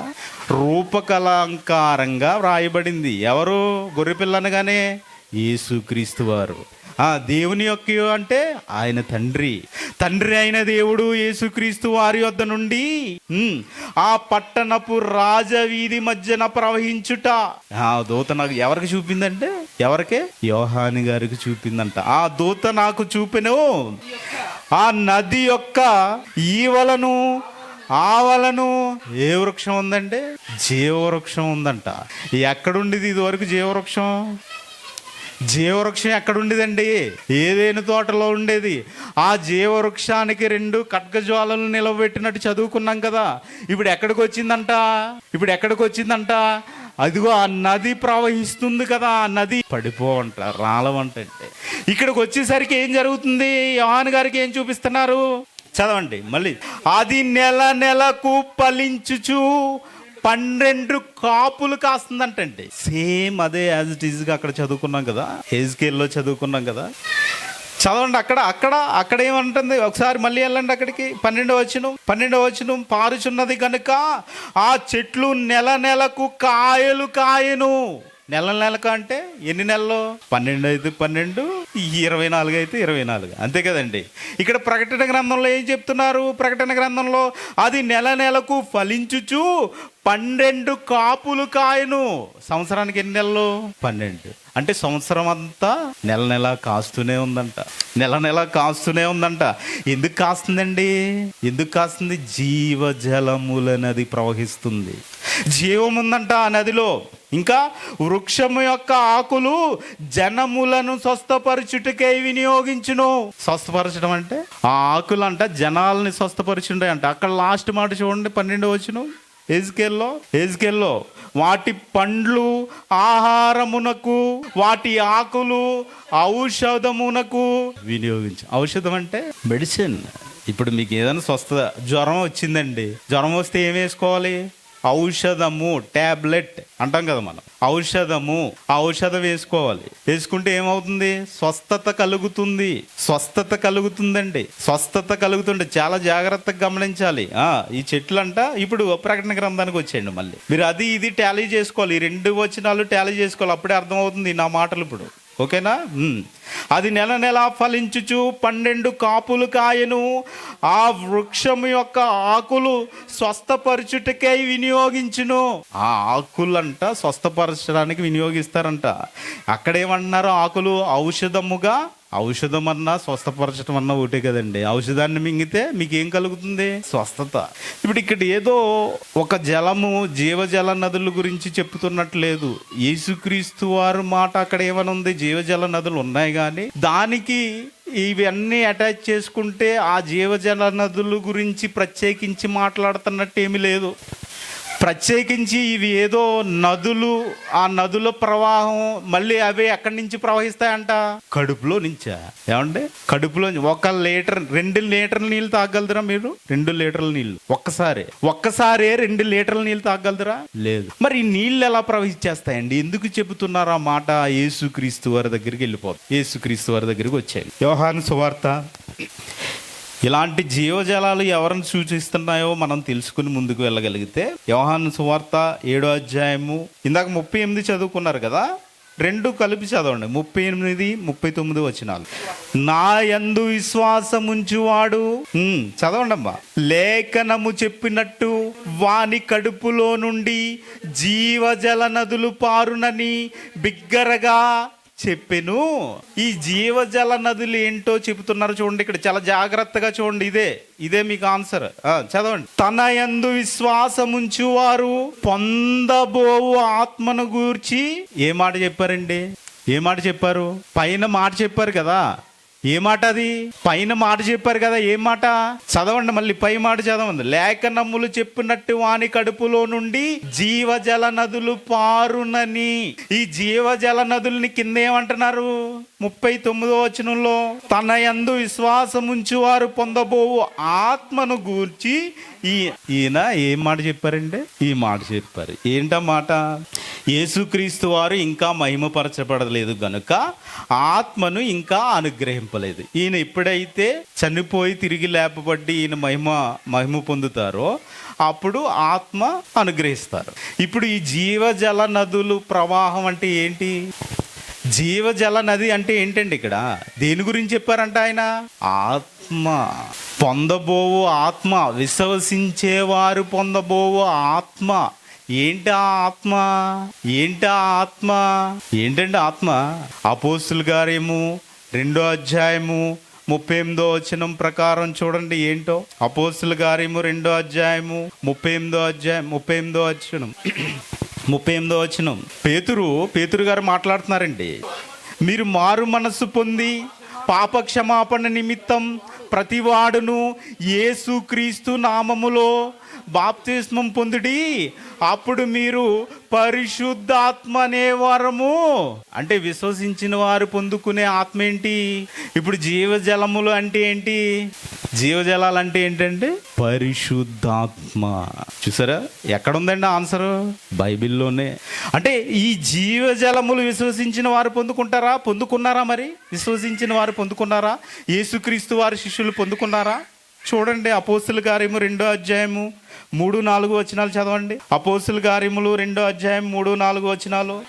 మరియు ఆ అగ్ని జ్వాలల వంటి నాలుకలు విభాగింపబడినట్టుగా వారికి కనబడి వారిలో ఒక్కొక్కని మీద రాలగా అందరూ పరిశుద్ధాత్మతో నిండిన వారే. ఇదే ఫస్ట్ టైం అండి దిగిపోయాడండి. ఇక్కడే దిగాడు ఆయన. ఎవరు? నేను వెళ్ళిన తర్వాత వేరొక ఆదరణకర్త. ఈయన కనిపించడం మీకు యేసుక్రీస్తు వారిలా కనిపించినట్టు కనిపించడు. ఈయన ఈయన. యేసుక్రీస్తు వారు శరీరాకారంలో వచ్చాడు కదా, ఇలా కనిపించడు ఈయన. యేసుక్రీస్తు వారి మీదకి ఎలా వచ్చాడండి? ఇదిగో స్ఫటికము వలె తెల్లని జీవజలములని చదువుకున్నాం కదా ప్రకటన గ్రంథంలో. ఆయన ఎలా తెల్లని పావుర రూపంలో వచ్చారు కదా యేసుక్రీస్తు వారి మీదకి ఆయన బాప్తిసం తీసుకున్నప్పుడు. ఎవరు ఆయన? పరిశుద్ధాత్ముడు. ఈయన మహిమ పొందితేనే ఆయన వస్తాడు. ఎప్పుడు వచ్చాడు? ఇదిగో పెంతుకోస్తు పండుగ దినమున వచ్చేసాడండి. ఎన్ని సంవత్సరాలు అయిందండి ఇప్పటికి? ఎన్ని సంవత్సరాలు అయింది? 2000 సంవత్సరాలు దాటిపోయింది. 2000 సంవత్సరాలు దాటిపోయింది. 2000 సంవత్సరాలుగా ఆయన ఈ భూమి మీదే ఉన్నాడు. ఎవరికైనా తెలుసా? 2000 సంవత్సరాలుగా ఆయన ఈ భూమి మీదే ఉన్నాడు. నువ్వు ఎప్పుడైతే బాప్తిసం తీసుకుంటున్నావో నీలో ప్రవేశిస్తున్నాడు. ఎక్కడ గుర్తు పెట్టుకుంటున్నారండి ఆయన్ని? ఎక్కడ గుర్తు పెట్టుకుంటున్నారు? ఎలా గుర్తు పెట్టుకుంటున్నారు ఆయన్ని? అవునా కదా, ఆలోచించాలా కదండి. అందుకనే ఇందాక అక్కడ చూడండి ఏమంటున్నారు. ప్రకటన గ్రంథం 22వ అధ్యాయము 1వ వచనం ఇంకా నిరూపించుకోవడానికి చూపిస్తున్నాడండి. ఇది 22వ అధ్యాయం 1వ వచనం. మరియు స్ఫటికము వలె మెరయునట్టి జీవజలముల నది ఎక్కడి నుంచి వస్తుందండి? దేవుని యొక్కయు గొర్రెపిల్ల అంటే యేసుక్రీస్తు వారు ఉన్నారు, తండ్రి ఉన్నారు పైన. అక్కడి నుంచి వచ్చేస్తున్నాడు అంటే ఈయన ఆ సింహాసనం అంతా వదిలేసి వచ్చేసాడంట. ఇదిగో నా తండ్రి వచ్చాడు కదా, ముందు ఇశ్రాయేలీయుల కోసం వచ్చాడు కదా, ఈ భూమి మీద కష్టపడ్డాడు కదా. ఇదిగో నేను కూడా యేసుక్రీస్తు నా అన్నయ్య వచ్చాడు కదా, ఆయన కూడా భూమి మీద కష్టపడ్డాడు కదా. తన ప్రాణాన్ని ఇచ్చేసాడు కదండి. తలవాల్చడానికి చోటు కూడా లేదు కదా ఆయనకి. వీళ్ళిద్దరూ కష్టపడితే నేను ఎందుకు కష్టపడకూడదని 2000 సంవత్సరాలు అయిపోయిందండి వచ్చేసి ఆయన భూమి మీదకి. జీవజల నదులుగా ఉన్నాడంట, మీలో ఉన్నాడంట. కడుపులో నుంచి పారాలంట ఆయన. ఎవరి కడుపులో నుంచి పారుతున్నాడంటే అర్థమవుతుందా? నా మాటలు అర్థమవుతున్నాయా? ఈ రాత్రి చాలా జాగ్రత్తగా ఆలోచించండి. ఆ జీవజలములను అది ఎక్కడి నుంచి? దేవుని యొక్క గొర్రెపిల్ల యొక్క సింహాసనం యొక్క నుంచి వచ్చేస్తుందంట. ఆ పట్టణపు రాజవీధి మధ్యన అంటే ఏ రాజవీధి? అది సంఘం. పట్టణం అంటే ఏదండి? పునాదులు గల పట్టణం ఏది? సంఘం. రాజ్యం ఏది? సంఘం. ఈ సంఘం మధ్యన ప్రవహిస్తుందంట. యేసుక్రీస్తు వారు, తండ్రి వీళ్ళందరూ మీ కోసం పనిచేస్తున్నారు. వీళ్ళు పనిచేస్తున్నారు. ఎలా ఉన్నాడంట పరిశుద్ధాత్ముడు? జీవజల నదులుగా మీ కడుపులో నుంచి. కడుపు అంటే ఏదో కాదండి, మీ హృదయం లోన్ నుంచే వస్తుందా అంటాం కదా. ఏంటది లోన్ నుంచి అంటే? కడుపులో నుంచి కాదు. మాట్లాడుతున్నాం ఏం మాటలు? ఎక్కడి నుంచి వస్తున్నాయి ఈ మాటలు? హృదయము నిండిన దానిని బట్టి నోరు మాట్లాడుతుంది. హృదయము నిండిన దాన్ని బట్టి ఏం మాట్లాడుతుందండి? నోరు మాట్లాడుతుంది. నువ్వు మాట్లాడుతున్నావంటే నీ హృదయంలో ఉన్న మాటలే బయటకు వస్తున్నాయి. ఇవి పారడం అంటే. అందుకనే ఆయన ఇంకా చెప్పుకున్నప్పుడు ఈ జీవజలాల గురించి ఇది ఏదో మీరు కొనుక్కోని అవసరం లేదండి, చాలా ఫ్రీగా ఇచ్చేస్తారంట. ఇందాక వాక్యపఠనం చేసుకున్నాం కదా ప్రకటన గ్రంథం. ఏమంటే మీరు బాప్తిసం పొందిన వారు ప్రతి వారు ఏమన్నా పరిశుద్ధాత్మని ఇంత డబ్బులు ఇచ్చేమన్నా కొనుక్కున్నారా? లేదు. ఉచితముగా ఫ్రీ ఆఫ్ కాస్ట్ ఫ్రీగా ఇచ్చేసాడు ఆయన. అంతే కదండి. బాప్తిసం తీసుకున్న ప్రతి ఒక్కరు పరిశుద్ధాత్మ వరమును పొందుకుందరు. ఇది మీకును దూరస్తులుగా అందరు, ఎవరికైనా, వాళ్ళ వీళ్ళని లేదు, ఎవరికైనా ఫ్రీ. చూడండి అంటారు అక్కడ. ప్రకటన గ్రంథం 22వ అధ్యాయం 17వ వచనం. ఆత్మయు పెండ్లి కుమార్తెయు రమ్ము అని చెప్పుచున్నారు, వినువాడు రమ్ము అని చెప్పవలెను, దప్పికొనిన వారిని రానిమ్ము. ఏం తప్పుకుంటారు మీరు? ఆత్మకి దాహం ఏది? ఆత్మకి దాహం ఎక్కడ ఉంటుంది? అంతే కదండి. ఆత్మ నరకానికి వెళ్ళిపోతుందనుకో, అది దాహం. ఆత్మ కాలిపోయినప్పుడు ఉంటుంది దాహం. ఆ నరకాగ్నిలోకి వెళ్లకుండా దప్పికొనిన వాడిని ఏం చేయాలంట? రానిమ్ము. ఇచ్చేయించును అని వాడికి ఇష్టమైతే, నీకు ఇష్టమైతే జీవజలములను ఉచితముగా పుచ్చుకొన నిమ్ము. ఫ్రీ తీసుకోండి, జీవజలాలు ఫ్రీగా ఇస్తారంట. ఇంకో మాట ప్రకటన గ్రంథం 21వ అధ్యాయం 6వ వచనం. మరియు ఆయన నాతో ఇట్లా నేను సమాప్తమైనవి నేనే ఆల్ఫాయు ఒమేగాయు అనగా ఆదియు అంతమునై ఉన్నవాడను, దప్పికొనిన వానికి జీవజలముల బుగ్గలోని జీవజలములను నేను ఉచితంగా అనుగ్రహించును. ఇప్పుడు ఈ జీవజలం నీటి బుగ్గ అని చెప్పుకున్నాం కదండి పరిశుద్ధాత్ముడి గురించి. ఈయన ఎక్కడి నుంచి వచ్చారండి? తండ్రిలో నుంచి వచ్చారు. అంతే కదా, తండ్రిలో నుంచి వచ్చారు. ఎందుకంటే మనిషికి మనిషే పుడతాడు, కుక్కకి కుక్కే పుడుతుంది. అవునా కదా? ఇది అర్థం కావడానికి చెప్తున్నానండి, ఎవరినో కించపరచడానికి, లేకపోతే ఏదో నేను పదాలు అసభ్యకరంగా మాట్లాడడానికి కాదు, అర్థం కావడానికి చెప్తున్నాను. ఓకేనా? ఇప్పుడు ఆయన దగ్గరికి మనం వెళ్ళిపోతే, తండ్రి దగ్గరికి మనం వెళ్ళిపోతే, ఒకవేళ ఆయన్ని కూడా ఇదే పదంతో వాడతారు చూడండి, అదిని కూడా ఇదే పదంతో మాట్లాడతారు. ఇర్మియా గ్రంథం 17వ అధ్యాయము ఫ్రీగా ఇచ్చేస్తున్నాం కదా అని విసర్జిస్తే ఏం జరుగుతుందో కూడా ఆలోచించుకోవాలి. ఓకేనా? ఇర్మియా గ్రంథం 17వ అధ్యాయం 13వ వచనం. ఇర్మియా గ్రంథము 17వ అధ్యాయము 13వ వచనం. ఇశ్రాయేలునకు ఆశ్రయమా? యెహోవా తండ్రి అయిన దేవుడు తెలుసు కదా మనందరికీ. తండ్రి అయిన దేవుడు ఇశ్రాయేలునకు ఆశ్రయమా, యెహోవా నిన్ను విసర్జించిన వారందరూ సిగ్గునొందుదురు. ఎవరిని విసర్జించిన వారందరూ? దేవుణ్ణి విసర్జిస్తే సిగ్గుపడతారు. నా ఎడల ద్రోహము చెయ్యువారు యెహోవాను జీవజలముల ఊటను విసర్జించి ఉన్నారు. ఎవరంటున్నారంటే? జీవజలముల ఊట. తండ్రి కూడా ఏంటంట? జీవజలముల ఊట. ఆ ఊటలో నుంచే వచ్చిన జీవజలములు యేసుక్రీస్తు వారు. ఆ జీవజలం ఆ ఊటలో నుంచి వచ్చింది యేసుక్రీస్తు వారు. పరిశుద్ధాత్ముడు జీవజలముల నది. అదో ఉందండి. జీవజలముల ఊటను విసర్జించి ఉన్నారు గనుక వారు ఇసుక మీద వ్రాయబడిన వారిగా పేరండి. ఇసుక మీద మీ పేరు. సముద్ర తీరానికి వెళ్తారు కదా, ఆర్కే బీచ్, ఇక్కడికి వెళ్ళి తిరిగి వస్తూ ఉంటారు కదా, మీ పేరు రాసుకుని వస్తారు. అక్కడ ఎక్కడ? ఇసుకలో ఉంటదండి. మళ్ళీ వెళ్ళి చూస్తే ఉంటుందా? ఉండదు. మీ పేరు ఉండదు అక్కడ. ఏముంటుంది? ఏమీ ఉండదు, శూన్యం. అందుకనే అంటున్నారు, ఒకవేళ మీరు ఇదిగో ఈ జీవజలపులు ఊటను గనక విసర్జిస్తే, ఈ జీవజలాల ఊటను విసర్జిస్తే ఏమవుతుందంటండి? ఇసుక మీద మీ పేరు వ్రాయబడిన వారిగా. ఏమండి, ఇసుక మీద రాసుకుంటారు ఆ పేరు? జీవగ్రంథంలో ఉండాలి కదా, దేవుని దగ్గర ఉండాలి కదా. ఇదిగో ఆ జీవజలపు ఊటలో ఉండాలి కదా, మీరు జీవజలపు ఊటలో ఉండాలి కదా. ఇసుక మీద కట్టుకుంటానంటారేంటండి? ఇసుక మీద ఉంటానంటారేంటి మీరు? ఇలా ఉంటామా? ఇలా ఉండాలా? ఇలా ఉండకూడదు. ఒకవేళ మీరే ఇదిగో ఈ జీవజల నదిని స్వీకరించి తాగగలిగితే, ఫ్రీగా ఇస్తున్నారు కదా, స్వీకరిస్తే ఎలా ఉంటుందో చూడండి ఒకసారి. యెషయా గ్రంథం 58వ అధ్యాయము, యెషయా గ్రంథము 58వ అధ్యాయము 11వ వచనం. యెషయా గ్రంథము 58వ అధ్యాయము 11వ వచనం.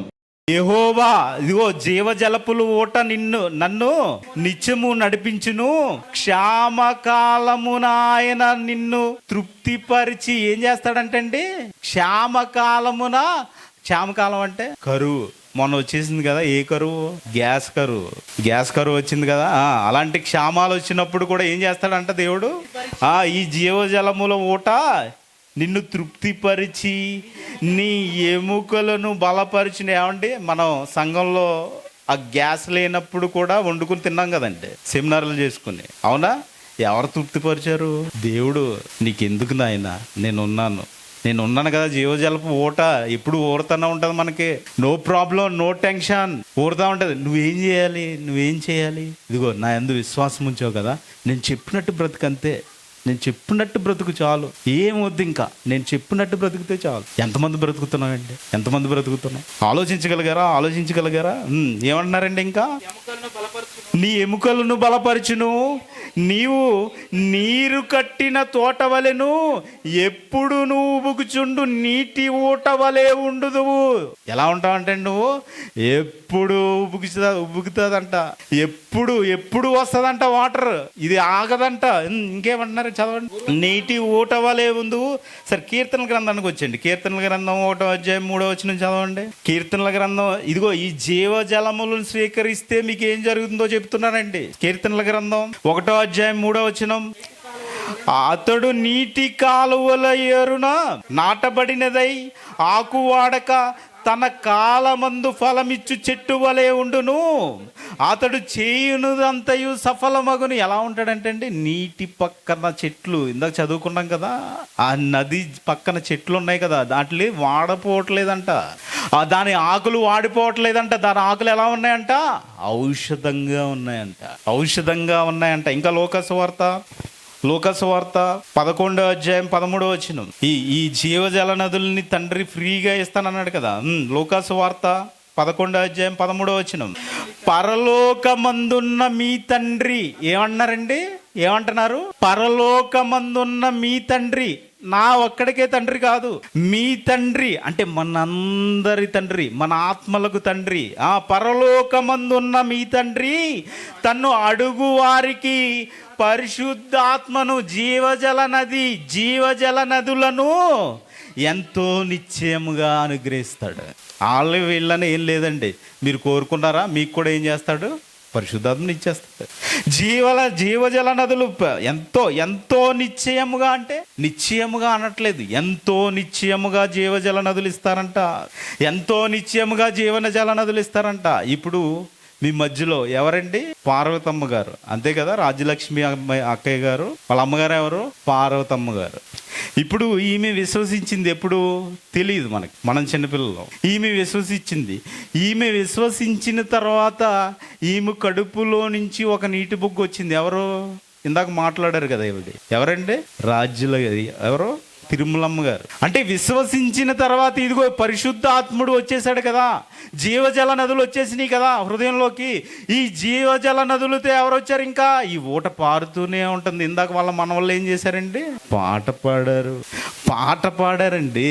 అంటే ఈ జీవజలాల ఊట ఊరుతూనే ఉంటుందా? యేసుక్రీస్తు వారిని విశ్వసిస్తే ఈ జీవజలం అలా ఊరుతూనే ఉంటుంది. అందుకనే సామెతల్లో ఒక మాట అంటారు చూడండి, సామెతల గ్రంథం 18వ అధ్యాయము 4వ వచనం. మనుషుని నోటి మాటలు లోతు నీటి వంటివి, అవి నదీ ప్రవాహము వంటివి, జ్ఞానపు ఊట వంటివి. ఇదిగో యేసుక్రీస్తు వారిని విశ్వసించి ఆ జ్ఞానాన్ని నువ్వు గనక అభ్యసింపగలిగితే నీ మాట ఏమవుతుందంటే జ్ఞానపు ఊట.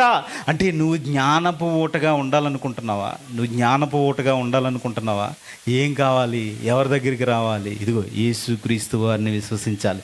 ఎప్పుడైతే మీరు యేసుక్రీస్తు వారిని విశ్వసించారో, ఎప్పుడైతే మీరు యేసుక్రీస్తు వారిని నమ్ముకున్నారో, ఇదిగో మీకు ఏమిస్తాడంటే జీవజలాలు ఇచ్చేస్తాడంట. పరిశుద్ధాత్మను అనుగ్రహిస్తారంట మీకు. ఈ జీవజలపు ఊటలు ఏమన్నారండి? ఇటు పక్కనున్న చెట్లు అంటారు కదా. ఏంటి చెట్లు దేనితో పోలుస్తాం మనం? ఇందాక కీర్తన గ్రంథంలో ఏం చదువుకున్నామండి? ఒక్కసారి అక్కడికి వెళ్ళి ముగించేసుకుందాం. కీర్తనల గ్రంథం 1వ అధ్యాయం 3వ వచనం. అతడు నీటి కాలువల ఏరున నాటబడినదై ఆకు వాడక. ఎవరు? మనిషి గురించి చెప్తున్నాడు. చెట్టు, మనిషి, ఇతను ఆకు వాడక. ఇదిగో ఈ జీవజలాల దగ్గరికి నువ్వు గనక వచ్చేస్తే, ఎప్పుడో 2000 సంవత్సరాల క్రితం ఈ భూమి మీదకి వచ్చేసారు కదా, ఈ జీవజలాలను గనక నువ్వు స్వీకరించగలిగితే అతడు ఆకు వాడక తన కాలమందు ఫలమిచ్చు చెట్టు వలె ఉంటాడు. ఇదిగో పార్వతమ్మ గారు ఫలం ఇచ్చింది ఎవరిని? కూతుర్ని. ఇప్పుడు రాజ్యలక్ష్మి గారు ఏం చేశారు? మీకు ఏం చెప్తున్నారంటే కృతజ్ఞత కూడుక. దేవుని మీద ఇష్టం ఉంటేనే కృతజ్ఞత తెలుపుకుంటారండి. ఇప్పుడు నా మీద పగ ఉందనుకోండి, చాలా థ్యాంక్స్ అండి అంటారా? నా మీద పగ ఉందనుకో, థ్యాంక్స్ అండి మీరు బాగా చెప్పారంటారా? అనరు. ఇష్టం ఉంటేనే అంటారు. అంటే దేవుని మీద మీకు ఇష్టం ఉంటేనే కృతజ్ఞత తెలుపుకుంటారు. అలా తెలుపుకుంటున్న ఒక ఓట ఎవరండి? రాజ్యలక్ష్మి గారు. ఇదిగో ఇందాక ఒక ఓట చూసు, దాని తర్వాత ఇదిగో వాక్యపట్నం చేశారు కదా, ఆహా ఓట ఏంటిది? నోటి నుంచి వచ్చే మాట ద్వారా ఇలా పెంచుకున్నారు. ఇది వాడిపోదు, ఇది ప్రవహిస్తూనే ఉంటుంది. మరి ఇలా ప్రవహించే జీవజల నదులుగా మీ కడుపులో నుంచి, అంటే మీ హృదయంలో నుంచి జీవజల మాటలు వచ్చేవారిగా మీరందరూ బ్రతకాలని కోరుకుంటూ, ఇదిగో ఈ నదీ ప్రవాహం ఎలా ఉండాలంట? జీవపు ఊటగా మీ హృదయాల్లో ఉండాలి. అలా ఉన్నప్పుడు ఇదిగో దేవుని కోసం మీరు గొప్పగా ఆలోచిస్తారు, దేవుని కోసం బ్రతుకుతారండి. ఇలా బ్రతకడం వల్ల మాకేం వస్తుంది అనుకుంటున్నారుగా? ఈ లేఖనాల ద్వారా నిత్య జీవం ఇస్తాడండి దేవుడు. ఇదిగో వాళ్ళు ఎలా నిత్యము జీవిస్తున్నారో, ఇదిగో చావు లేదో, ఆత్మకి చావు లేదని నమ్ముతున్నామో, అలాగే ఇదిగో మనకి నిత్య జీవం ఇచ్చే అవకాశం ఉందండి. జీవజలాలంటే ఏంటి? ఎప్పుడు ప్రవహించే నది అని. అలా మీరందరూ ఉండాలని కోరుకుంటూ ఈ నా మాటలు ముగిస్తున్నాను. ప్రార్థన చేసుకుందాం. పరలోకమందున్న మా తండ్రి, మీరు ఇచ్చిన ఈ అవకాశాన్ని బట్టి మీ కృతజ్ఞతాస్తుతులు చెల్లించుకుంటున్నాను తండ్రి. తండ్రి, ఇదిగో మీరే జీవజలపు ఊట అని, ఆ జీవజలపు ఊట మాలో ప్రవహించాలని మరి మీరు కోరుకున్నట్టుగా మీ మాటలు అర్థం చేసుకుందాం తండ్రి. తండ్రి, మేము అలా బ్రతుకుటకు మాకు సహాయం చేస్తారని నమ్ముతూ యేసుక్రీస్తు వారి పరిశుద్ధ నామంలో ఈ ప్రార్థన అడిగి వేడుకుంటున్నాను తండ్రి. ఆమేన్. తండ్రి అయిన దేవుడు, మరి జీవజలపు ఊట, పరిశుద్ధాత్మ దేవుడు, జీవజలపు ఊట, మరి ఆ జీవజల నదులు పారుతున్నప్పుడు మరి చక్కగా మనం బ్రతుకుటకు అవకాశం ఉంటుంది, బ్రతికించుటకు అవకాశం ఉంటుంది అనేటువంటి ఎంతో మంచి మాటలని మరి వివరించినటువంటి వెంకటనయ్య గారికి మీ ఆనందాన్ని మరొకసారి వ్యక్తపరచాల్సిందిగా కోరుచున్నాను. మరి చివరి ప్రార్థన చేసుకుని మరి ఈ కార్యక్రమాన్ని ముగించుకుందామండి. చివరి ప్రార్థన చేయవలసిందిగా మన మధ్యలో ఉన్నటువంటి మరి దైవ సేవకులు మరి సంజీవరావు గారికి అవకాశం ఇస్తున్నాను. అందరూ లేచి నిలబడదామండి. పరిశుద్ధుడా, ప్రేమ గలన మా కన్న తండ్రి, కృపగలన దేవ, గొప్ప దేవ, నీ కుమారుడు ద్వారా నా తండ్రి జీవ జలపు ఓటలు మా హృదయాల్లో నుంచి బయలుదేరిన తండ్రి అనేకులకు నాయన ఆశీర్వాదకరంగా ఉన్నట్లుగా మీరు సహాయం దయచేయండి. మా కన్న తండ్రి, నీ కుమారుడిని నాయన మీ ఆత్మతో ఇప్పటి వరకు నడిపించారు తండ్రి. ఈ కూడికని ఏర్పాటు చేసుకున్న రాజలక్ష్మి అమ్మగారిని, వారి కుటుంబాన్ని నాయన మీరు దీవించండి. తనకిచ్చిన ఇద్దరు బిడ్డలను ప్రభా సత్య మార్గంలో నడిపిస్తున్నందుకు నీ కుమార్తెని నాయన మీరు ప్రత్యేకంగా దీవించమని, నా తండ్రి తనకిచ్చిన బిడ్డలను ప్రభా నీ వెలుగులో నడిపించలకు కృప చూపమని, తండ్రి ఇక్కడ కూడుకున్న ప్రతి బిడ్డ నీ జీవం కలిగిన మాటలు విని వాటి యందు లక్ష్యం ఉంచే భాగ్యం దయచేయమని, నిశ్చయంగా నీ పిల్లల ప్రభా నీ యందు భయభక్తులు కలిగి జీవించే కృపను మీరు అనుగ్రహించమని, నడిపిస్తున్న అధ్యక్షుల వారిని, వింటున్న ప్రతి బిడ్డని పేరు పేరున మీరు దీవించి మీరు మాత్రమే మహిమ పొందమని, మన దూర ప్రాంతం వచ్చిన మరి నా తండ్రి మరి రమ్య వారి కుటుంబాన్ని, వారిని కూడా మీరు సకాలంలో మా మధ్యకి తీసుకొచ్చినందుకు మీకు స్తుతులు తెలియజేస్తూ మా రక్షకుడైన క్రీస్తేసు నామమున ప్రార్థన చేయుచున్నాను మా కన్న తండ్రి.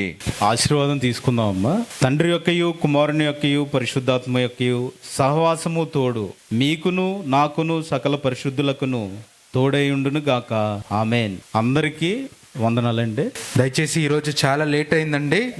మరి ఆలస్యానికి చింతిస్తున్నాము. మరి రేపు మరి ఇదే సమయంలో మరి 6 గంటలకు 6:30 గంటలకు అట్లా సభ ప్రారంభం అవుతుంది. దయచేసి మీరందరూ ఈ టైమింగ్ ని మీరు జ్ఞాపకం పెట్టుకోవాల్సిందిగా కోరుచున్నాను. మరి రేపు కూడా ప్రేమ బిందు ఉంటుందండి. తప్పనిసరిగా ప్రతి ఒక్కరూ హాజరు కావాల్సిందిగా మనవి చేస్తున్నాను. దయచేసి మీరందరూ ఇప్పటి వరకు మరి ఆత్మీయ ఆహారాన్ని పుచ్చుకున్నారు, అదేవిధంగా శరీర ఆహారాన్ని కూడా పుచ్చుకొని మరి బయలుదేరవలసిందిగా మరి ఈ కార్యక్రమాన్ని ముగిస్తున్నాను. అందరూ తప్పకుండా భోజనం చేసి వెళ్ళాలని నేను కోరుకుంటున్నాను. మన మధ్యలో ఉన్నటువంటి మరి రాజలక్ష్మ గారు 2 మాటలు మాట్లాడుతారు. ఎంతో నా హృదయపూర్వక వందనాలండి. ఎంతో మమ్మల్ని ప్రేమించి మీరు వచ్చినందుకు. అలాగే రేపు కూడా ఉందండి, తప్పనిసరిగా రావాలని మనం చేసుకుంటూ మీకోసం ప్రేమిందు చేసామండి. భోజనం చేసి ప్రతి ఒక్కరు వెళ్ళవలసిందిగా మనం చేసుకుంటున్నాను. రేపు కూడా తప్పకుండా రండి, టయానికి రండి, సమయాన్ని పాటించవలసిందిగా మనం చేసుకుంటూ ఇంతటితో ఈ కార్యక్రమం ముగిసిందండి. భోజనం చేసి వెళ్ళాల్సిందిగా మనం చేసుకుంటున్నానండి.